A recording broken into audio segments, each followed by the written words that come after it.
ጦጢትን ሲመለከት ደግሞ አሁንም ያንን የሞተውን ጥንቸል ከፍ አድርጎ እያሳየ አያ ጦጢት ወዳጄ፣ አያ ጦጢት ወዳጄ፣ ይኸውልሽ ጥንቸል ሆነብኝ ልጄ ያለ መረር ብሎ ያለቅሳል።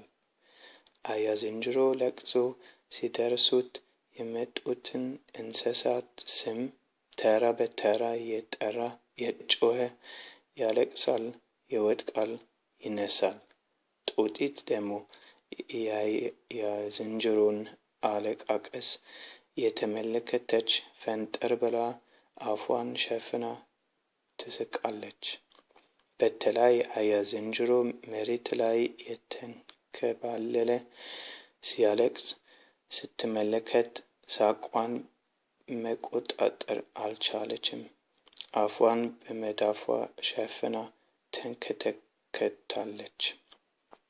ጦጢት ሆዬ ቀኑን በሙሉ ልቧ እስኪፈርስ ድረስ እንዲሁ ስትስቅ ዋለች። ያየችው ነገር መንገድ ለመንገድ እያሳቃት አመሻሽ ላይ ወደ ቤቷ ተመለሰች። ጦጢት በማግስቱ እንዲሁ ተመልሳ ወደ አያ ዝንጀሮ ቤት መጣች። ዛሬም በድጋሚ አስተዛዛኝ መስላ የአያ ዝንጀሮን አለቃቀስ የተመለከተች ዳግመኛ ስትስቅ ዋለች። አያ ዝንጀሮ ሐዘኑ ዛሬም አልወጣለትም። ያንን የጥንቸል ሬሳ እንደታቀፈ ያነባል። አንዳንዴ ደግሞ ዘመዶቹ የጥንቸሉን ሬሳ ከእጁ እየተቀበሉ ይላቀሳሉ። ጦጢት እና አያ ዝንጀሮን ለቅሶ እንደ ቲያትር በመቆጠር ቀኑን በሙሉ እንዲሁ ስትስቅ ዋለች።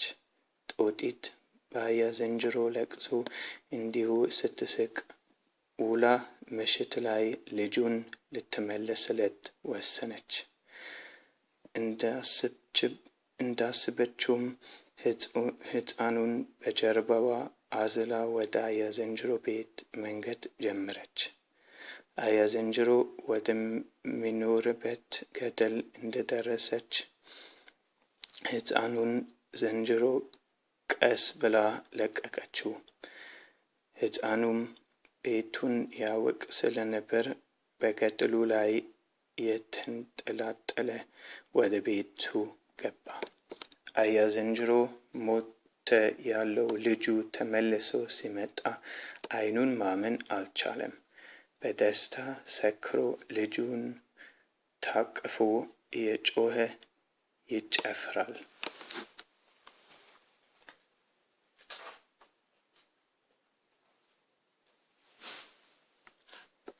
የአያ ዝንጀሮ ዘመዶች ጩኸቱን ሰምተው እየተንጋጉ ደረሱ። ቤት ሲገቡ አያ ዝንጀሮ ልጁን አግኝተው በደስታ እየጨፈረ ነው። የአያ ዝንጀሮ ዘመዶች በሕፃኑ ዝንጀሮ መገኘት በጣም ተደስተው ሕፃኑን የተቀባበሉ ይስሙት ጀመር። በደስታ የተቀባበሉ ሲሰሙት ቆይተው ለመሆኑ የት ጠፍተህ ነው እንዲህ ስታስለቅሰን የከረምከው ሲሉ ጠየቁት። የአያ ዝንጀሮ ልጅም የመጣሁት ከጦጢት ቤት ነው ሲል መለሰላቸው። እነሱም ግራ ተገብተው ጦጢት ቤት ማን ወስደህ ነው ሲሉ መልሰው ጠየቁት። የአያ ዝንጀሮ ልጅም እዚህ ድረስ መታ ሰርቃ የወሰደችኝ ራሷ ጦጢት ናት። ከተኛው ቤት ሰርቃ ወስዳ በባዶ ቤት ዘግታብኝ ስትሰቃየኝ ከረመች። በረሃብና በብርድ እንዲሁ መከራዬን ስታሳየኝ ሰንብታ አሁን እዚህ አመጣ ለቀቀችኝ። ሲል ጦጢት ያደረሰችበትን በደል በሙሉ ዘርዝሮ ነገራቸው። አያ ዝንጀሮና ዘመዶቹ ይህንን ሲሰሙ በጣም ተቆጡ። የጦጢት ድፍረት በጣም አበሳጫቸው። ጦጢትን ይዞ ለመግረፍ በማሰብም ትላልቅ አርጩሜ ቆርጠው ጦጢትን ፍለጋ ወጡ። ጦጢት እና የዝንጀሮ ትላልቅ አርጩሜ ይዘው የተንጋጉ ሲመጡ በሩቅ ተመለከተች። እሷን ፍለጋ እንደመጡ አልጠፋትም። ስለዚህም ዘላ አንድ ትልቅ ዛፍ ላይ ወጣች እና የዝንጀሮ ትላልቅ አርጩሜ ይዘው ጦጢት ወደ ተቀመጠችበት ዛፍ ተጠጉ። ጦጢት ደግሞ ዛፍ ላይ ቁጭ ብላ ቁልቁል የተመለከተች ታለቅጥባቸዋለች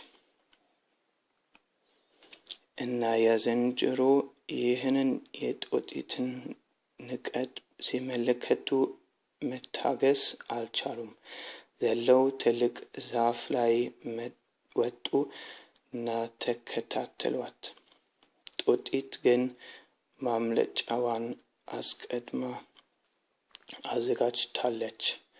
ያለቀጠችባቸው ከዛፍ ዛፍ እንጣጥ ያለች አመለጠቻቸው።